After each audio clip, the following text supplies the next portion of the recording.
पश्चिम बंगाल लगातार राजनीतिक कारणों से इन दिनों सुर्खियों में बना हुआ है।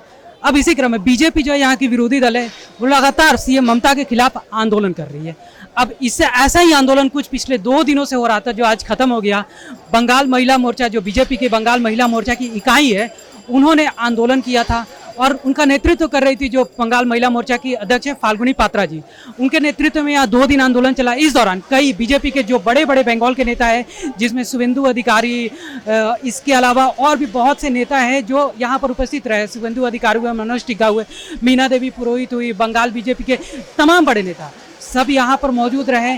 पिछले 2 दिनों से महिला मोर्चा जो है वो यहाँ पर आंदोलन कर रही थी और अभी हमारे साथ महिला मोर्चा के चीफ फाल्गुनी पात्रा है, उनसे हम बात करते हैं। दी, अभी 2 दिनों से आप आंदोलन कर रही थी, दूसरी तरफ जो सत्ता दल है यहाँ के टीएमसी बोल रहे हैं मणिपुर हिंसा वो ज़्यादा जरूरी है, बंगाल उतना महत्व। वो तो होगा ही, क्योंकि वो पहले बोला था जो बंगाल उसका बेटी के ही मांगे, लेकिन अभी जो लोग धर्षण हो रहा है उसको वो बंगाल का बेटी नहीं है, वो किसका बेटी है? तो वो मणिपुर के लिए बोल रहा है, वो जायज़ है। हम लोग भी बोल रहा है, हम लोग भी मणिपुर का घटना के लिए हम लोग भी निंदा किया है। स्वयं प्रधानमंत्री जी गणतंत्र का चतुर्थ स्तंभ मीडिया के सामने बात किया है कि ये इस तरह जो घटना मणिपुर में हुआ है ये लज्जाजनक घटना है। सभी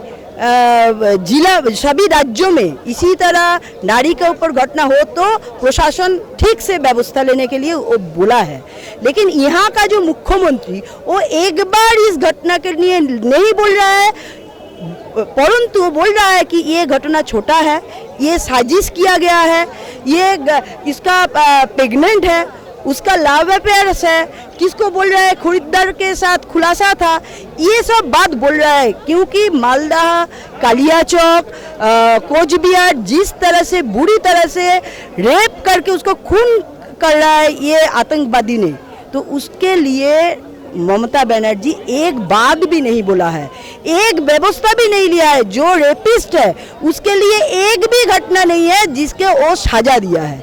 इसीलिए हम लोग रास्ते पे है, इस नक्कड़जनक घटना के लिए हम रास्ते पे रहेंगे और ममता बनर्जी को नवान्न से उखाड़ कर रास्ते में फेंकेंगे। ये स्टेप हम नहीं, इस पश्चिम बंगाल की जितने बेटी है, जितने युवा है, क्योंकि वो युवा लोग को भी बोला है कि हमको वोट दो, हम डबल चाकरी देंगे, एक भी चाकरी नहीं मिला है। वो जो लोग का चाकरी देना चाहिए था वो लोग रास्ते पे है, 1000 दिन वो लोग रास्ते में बैठा है, डीए भी नहीं मिल रहा है, सभी जगह में चोरी है।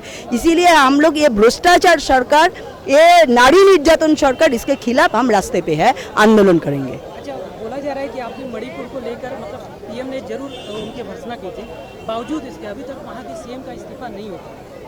यहाँ पर ममता बनर्जी का इस्तीफा हुआ है क्या?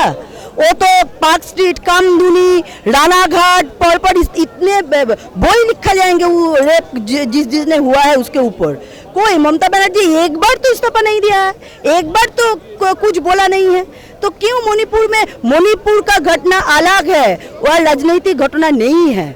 मणिपुर का घटना आज से नहीं है, 99 से वहाँ पर कांग्रेस थे, 5 बार का सरकार था, वहाँ पर 700 वहाँ पर मारा गए थे। उसके बाद 92 में 250 लोग वहाँ पर मारे गए थे, 1 लाख लोग घर छड़ा थे। तो वहाँ पर उसका जो प्रॉब्लम है वो आज का प्रॉब्लम नहीं है, लेकिन प्रॉब्लम तो जरूर है।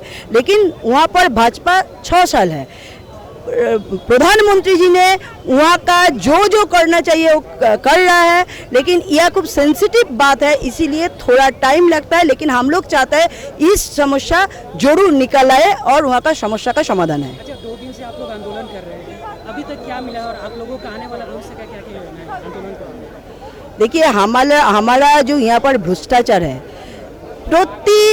सब जिनिस में यहाँ पर भ्रष्टाचार है। तो ये भ्रष्टाचार और नारी निर्यातन, गणतंत्र हत्या जिस तरह से हो रही है, सबके ऊपर हम लोग का दृष्टि है, आंदोलन भी है।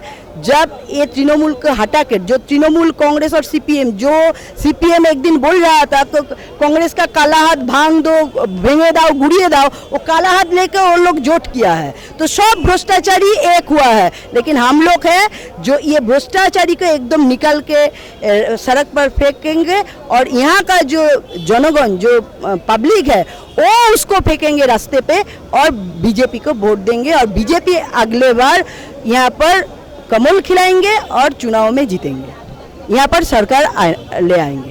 तो हमारे साथ महिला मोर्चा के अध्यक्ष पात्रा जी थी। उन्होंने बताया कि सीधा सीधा उन्होंने टीएमसी सरकार पर हमला बोला है, बताया है कि मणिपुर का हिसाब मांगने से पहले उनको बंगाल का हिसाब देना चाहिए और अगर इसमें अभी तक उसमें पूरी तरह से सीएम ममता जो है असफल साबित हुई है। फिलहाल के लिए इतना ही। कैमरामैन अमित दानू के साथ मैं अंकित सिन्हा, सूत्रकार समाचार, कोलकाता।